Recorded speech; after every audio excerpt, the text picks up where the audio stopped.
Hi, my name is Alice Matagora, author of How to Save the World, Disciplemaking Made Simple.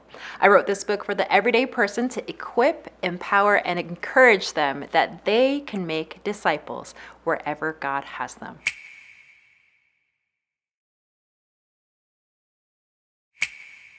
So the next thing that I'd love to hear is how you being discipled has impacted the people in your everyday lives. So for example, when I started being discipled, I think my little brother was the first person who I discipled. Like over the summer, we read through the book of Malachi. He was 13, and he would give the Bible answers. But like why are we doing this? Why are we reading the Bible together like this? But he eventually, grew a really vibrant walk with Jesus, and now he's serving in Japan, sharing the good news of Jesus with people who don't know him. And also now my parents, they're both walking with Jesus. And so you just see this outward spreading as a result of, this sounds weird, but it's a result of me being discipled. But like you see the impact of what happens when we're discipled. And so I'm curious how you've seen the gospel impact move out from you being discipled by somebody else. Okay. It's kind of easy for me right now because like two of the guys, like I met with Francis, who we got to labor together at UCI together, but you were an answer to prayer. Like you guys are both answers to prayer in that. Well, to see that kind of radiate out where like I'm not, Francis and I still connect, but he's praying, listening to the Spirit, reading the Word, and he's actively pursuing you, Rainier. And it's just been encouraging. And I get to continue that with you, Alessandra.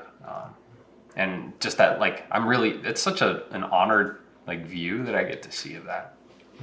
I think on a personal note for me as well, just with this, my continual active walk with Jesus and being discipled by Francis, I think even outside of being discipled, I think this just grows with each follower, but the passion to like evangelize or just like to not be afraid to speak out about your faith. And I have history with like a bit of like social anxiety or just like being introverted. And so, and growing up, my faith, I was very reserved with it, and I was scared to speak out, I was scared to reach out, but I find out, through like when I first started my walk, like, hey, this is like something you're supposed to do, this is something you need to do. And so even just with being discipled, it's just been so encouraging. There's that idea of generations, and Alice used you, Francis, and me as an example of that. And to think about just that carrying on and just spreading that same knowledge and wisdom that I've gained from the Word and from being discipled onto somebody else, and hopefully just seeing it like a current just like flowing through like all this different like time is just so encouraging. And even outside of that, it makes me excited to I've been just so much more comfortable with speaking out about my faith with people around me, about like at work, at school, to not be afraid to show that, hey, I believe in Jesus. This is what I believe in. This is what I believe is true. And I encourage you. And it's just been so encouraging for me. Okay, so I'm going back like a few decades here, but I want to share like actually really two impactful stories when I was a young believer and a young student, So the very first young woman that I discipled, my mentors asked me to follow up with her because she had prayed to receive Christ.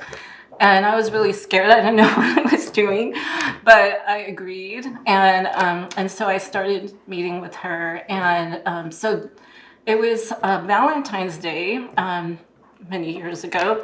And we were actually asked to do a Bible study on how do I know that God loves me personally. So the morning of Valentine's Day, I was doing a topical Bible study on love. So I was looking at each verse, one by one. And then the doorbell rang. It was early morning, and this young woman, she was at my door like with a balloon, a Valentine cookie, and with this card, just expressing like how much I'd impacted her life and thanking me for helping her. And I just remember, thinking like, I don't know what I was doing. And so what was really life-changing for me was I went back, continued my Bible study, and the very next verse, I kid you not, was Isaiah 43:4, which says, "Since you are precious in my sight, since you are honored and I love you, I will give other people in your place and other men in exchange for your life." And I can't really explain, but I just remember just knowing, like feeling the love of God, you know, him communicating how precious I was to him. But also one of the big questions I was asking at that time was, what is your purpose for me? And I felt like, to me, that was very clear about discipleship and impacting one person at a time. I remember like when I was like the last couple of weeks in the Navigators ministry, like I was very reflective of my time, like the last 4 years.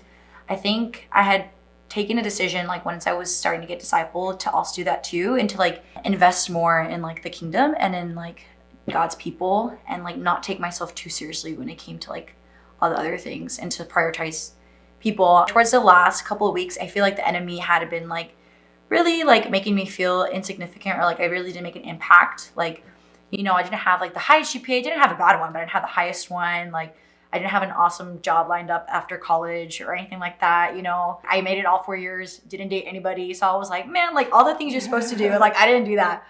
And so like I was even thinking about my journey in like discipleship, and I had like been fortunate enough to be discipled by someone throughout like my time in like college. But there had been discipleship that I had done with other people that I had discipled that were like, you know, it was like a couple months and then like they wouldn't show up, or they left, or like COVID happened, you know? And so I was feeling very discouraged, because I was like, God, like, I know you called me to do this, and I feel like I haven't made like an impact. Like, I feel like, you know, I really didn't do much. But then, and the last night of our Navigators ministry, like senior night, they were praying for all the seniors that were leaving, and everyone was coming over to pray for the seniors. And 2 girls that I had discipled came and prayed over me. And like at that moment I was like bawling, because like the Lord just reminded me of like his faithfulness, and the fact that like what I had been doing wasn't going to go to waste, and that he would continue like what I had done in these girls.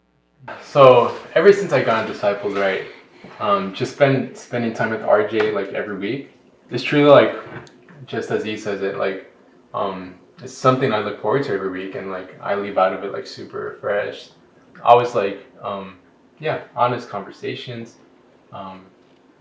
You know, teaches me a lot about myself, and I think it just like it really shows kind of like how Jesus spent time with his disciples, and like how just by the disciples being near him, they picked up on like how he is, right, in his righteousness and his love. And it's kind of like that with my discipleship relationship, where now like when I'm with non-believers, how can I spur them on into like Jesus more? And thankfully I got to disciple a freshman back at UCI, and he was a super sweet dude, and he was struggling with like some thoughts that I struggle with a lot in my early walk. So it was just really cool to see God really like place me there and be able to like encourage him in that sense, and like speak truth into him. And I've always struggled with the fact that like I'm not worthy enough, or like I don't know enough about anything kind of thing. But ultimately, like God's been like really sweet in reminding me that like I can do nothing apart from Christ, and that, you know, ultimately it's he who sustains me, not me. It's something that I'm quick to like forget. So it's always like, it's doing life together has just been like something that you can't beat, kind of thing.